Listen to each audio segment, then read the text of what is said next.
నమస్తే అండి. ఇక్కడ చూడండి తోటకూర ఎంత బాగా వచ్చిందో.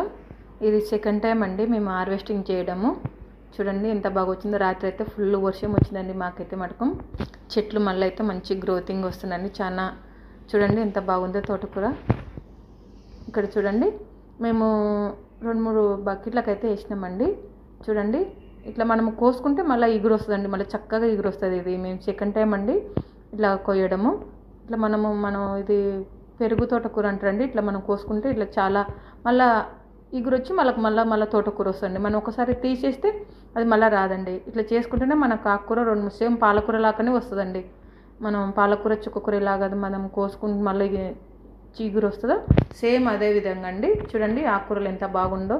తోట అయితే వర్షం వచ్చినందుకు చాలా అన్నీ అయితే కన్నా మంచిగా ఉండండి. ఇన్ని రోజులు అయితే ఎండగొట్టి చెట్లు అయితే ఎంత నీళ్ళు పెట్టినా వాడి పట్టిపోతుందండి. ఇప్పుడైతేనే చాలా చక్కగా ఉందండి. ఓకేనండి.